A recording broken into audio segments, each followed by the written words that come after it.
Hi everyone, Rosie here. Hope you're doing really well on this Thursday afternoon. It's afternoon here at least. It's probably just coming into the afternoon in the UK.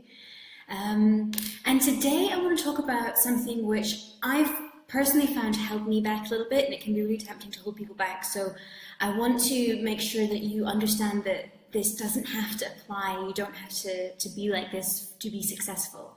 Awesome. So just quickly, while everyone logs in and joins, I am going to actually share this in my group this time. So I'm just going to take 1 second to do that. So what I want to talk about today while I'm doing this is I want to share with you why you don't have to have this crazy story to be able to actually have a business. Like, you don't need to have this like super special, really dramatic, massive, life, whatever, like life-threatening or whatever it is thing.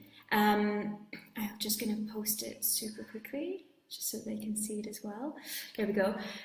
Because we see this all the time, by the way, if you're logging on and saying hi, I can't really see who's actually live. I can see who's liking, so give me some likes, say hi, post in the comments who's here and what's happening.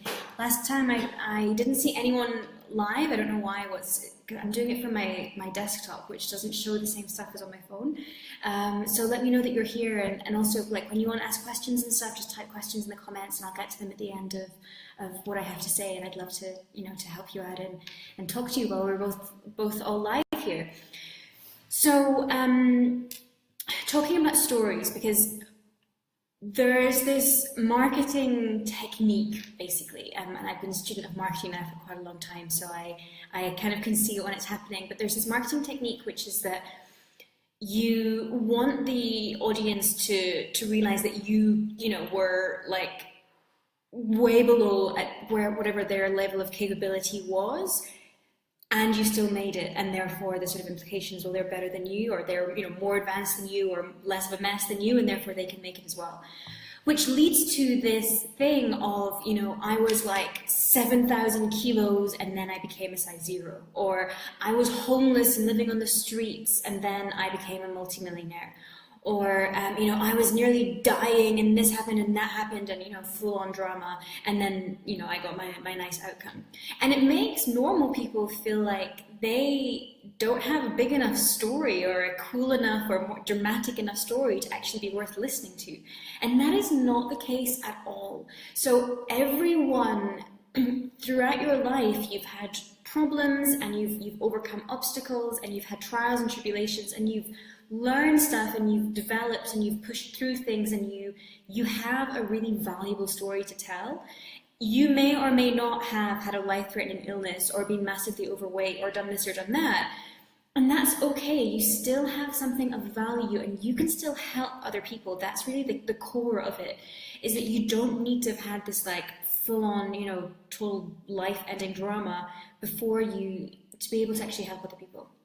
So just to share with you my own life story, because I obviously have a information-based business. As you know, I help people to learn how to actually start a business themselves. So I have programs, I can help you do that. That is the service that I offer. That is the information, the knowledge that I impart. And you are going to have knowledge as well. It might not be in that field. It's maybe going to be in a health problem that you overcame, or it's maybe in, like a professional skill or like a transferable skill or something that you've learned, or maybe you, something like parenting or something like that. There's so many life experiences or professional experiences that you could have, that you could make into a business like this. But you don't need to be like the best in the world and the total top of everything. Oh, hey Lauren. Lauren's in my Food and Business Academy. Nice to see you. Good. Who's coming in? Who else is here live? I'd love to know. So just to give you some background on my story, I am so normal and boring. Okay, so I started off my life, I'm from this super small town in Scotland. Like, it's actually a village. My uncle actually laughs at us and says it's where the hobbits live, because it's kind of on a hill and you can almost see like the little round holes. Like, that's literally where I live. And I grew up, my dad's in the Air Force, my mum was a primary school teacher, and we lived the most normal life. The 2 kids, living in the countryside. They were going to work 9 to 5 every day, not more than 9 to 5. They weren't even overworking. It was just like, this completely normal life. I went to the local school. I then went to the local university. And my big dream when I was a kid, or, when I was kind of 18, like heading off to university, is that I wanted to become a country lawyer.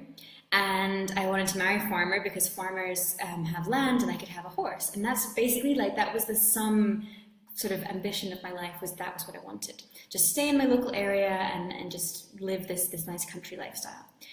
And then life started happening. So I went to this university, St Andrews University, which it's in this tiny town in St Andrews. St Andrews basically has 3 main streets. It's this extremely small, very provincial town. But for some very strange reason, there's a bunch of international students who love to come. So we have a lot of Americans, Canadians, Germans, Swedish, we love Chinese now as well. And so for some reason, it's this kind of international hub, literally in the middle of nowhere, like an hour from any kind of city in the middle of Scotland, and it's freezing cold all the time. So I have no idea why these people show up at this university, but for some reason they do. So I kind of went to this university, super chilled, and realized that there were all these really cool people who came from all these different places, and it was really exciting, and I really opened up my world as well. So that was my first kind of, way of just sort of realizing there was something more to life and more to what I could actually experience. So I ended up, having spent 4 years meeting these people and everything else, I decided that actually I didn't want to just be in the countryside in the middle of Scotland. I was getting moved to London, and so I got a job in a big corporation in London, and I then lived a really normal graduate life in London. So I was working 12 hours a day, I was on the tube 2 hours a day, going to the pub on a Friday night, totally normal life. At no point was I homeless. I had a wonderful childhood growing up, no crazy stories. My parents were very loving. They gave me what I needed. Completely normal life. And then the only reason that things got a little bit interesting is that when I was in my job, I got really, really unhappy. So having gotten into London and everything else, and into this big corporation, I realized that actually the lifestyle was really, really awful, and it wasn't what I wanted at all. And I'd, started traveling a little bit. I actually took a year between finishing university and starting the job. I had this kind of year where they couldn't take me, so I went traveling. And I realized how much I loved doing that, and then I was kind of forced back into a corporate world and 9 to 5 and not being able to sort of take more than a week or 2 weeks holiday a year. So the unhappiness at what my normal life was drove me to try to find a solution. Now, did I quit my job and create $1 trillion company in 3 months? Of course not. I was absolutely terrified to quit my job because I didn't have a massive trust fund to fall back on. I didn't have some sort of massively famous entrepreneur to help me. I didn't know anyone. I didn't know anything about entrepreneurship at all. It's the most foreign concept to my family. And my dad, actually, he makes me laugh. He still asks me whenever I go home, are you sure you're going to make money this month, Rosie? Or are you sure you're going to be okay? And I'm like, well, I've made it every other month for the last 3 years, so yes, I'm pretty sure. Are you sure that your company's going to pay? But that's kind of the mentality that I grew up with. So this idea of entrepreneurship was just beyond them, and it was beyond me as well. But I just baby step.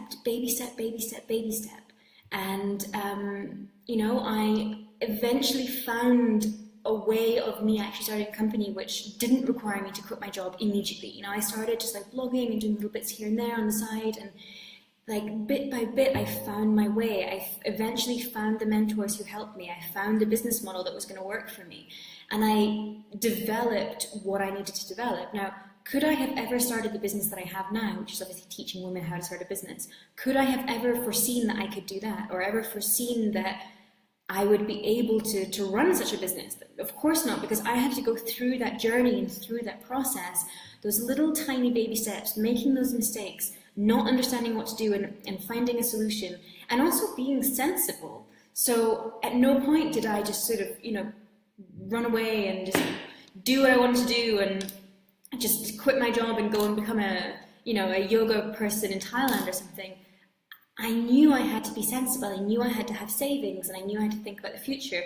And so that actually then helped me find my own niche, because there's way too many business mentors and business coaches out there saying, just leap and the net will appear, or you make your wings on the way down. All this nonsense, which if you're you're earning like 50K or 100K a year, you've worked your ass off to get to that level in the corporation that you're in. There is no way that you are giving that, especially if you have a mortgage, if you're thinking about having kids, or maybe you have kids already. You're not going to give that up on a whim. So you need to find this way of baby stepping your way out. So everything that I did, boring as it was, normal as it was, just kind of blindly fumbling my way to the solution that I needed, that led me to this position, and then I can share that knowledge and share that experience with my clients nowadays, and with you, of course, as well.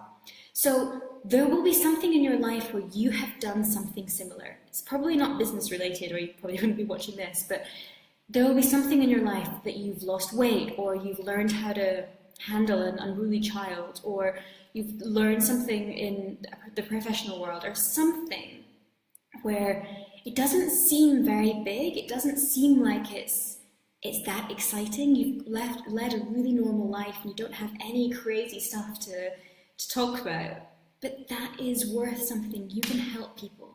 So at this point, I've worked with nearly 100 clients, actually. I think it's probably hit the low 90s now.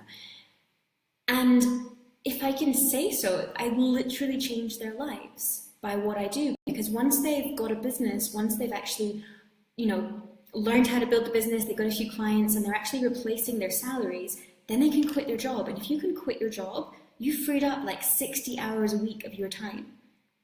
So, and we set up the businesses so that they're location independent, so they don't have to live in the same place if they don't want to. If they do, that's awesome as well. But they suddenly get this huge freedom, this huge choice. Do they want to go here? Do they want to move there? Could they follow their husband and let him live his dreams? Could they make more money than they did before, or just work way less? And a lot of people, they're working in the big city, like they're working in London or somewhere, and they move out to the countryside because suddenly they can, and they can live that existence that they've always wanted to live.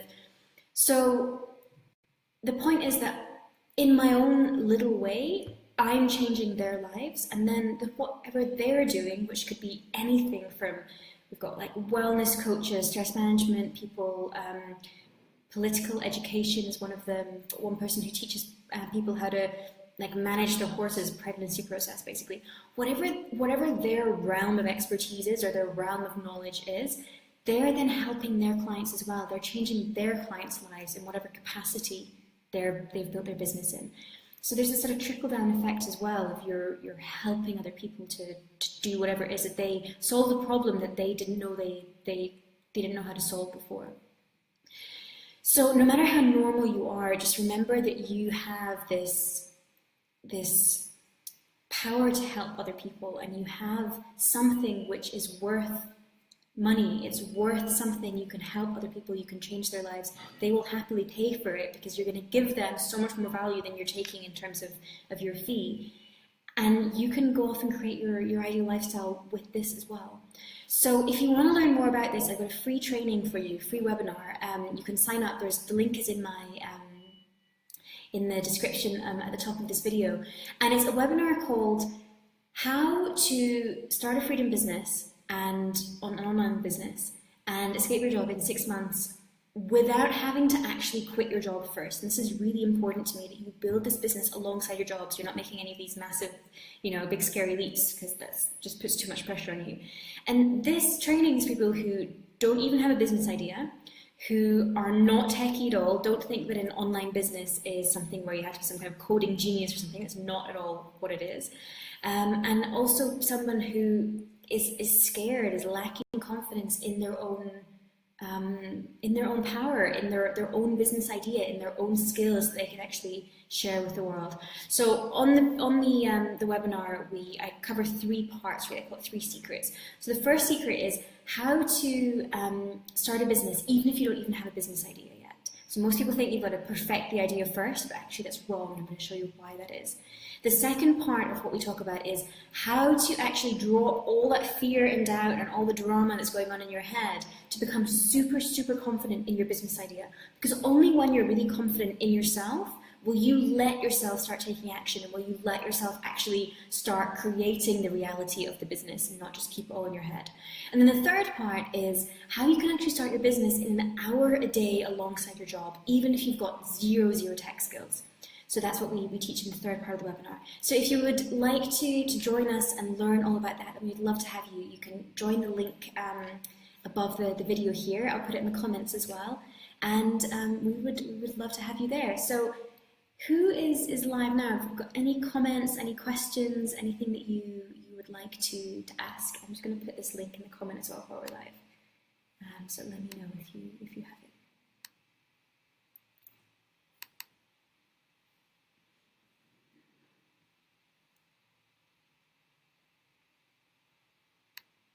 Oh, something's not letting me. It's not letting me comment right now. I'll comment it when I'm done. Okay, awesome. Well, if you're watching the replay as well, then feel free to leave me a comment. I'll check them when I'm back online, and I'll get back to you. And I will see you guys very, very soon. Bye for now.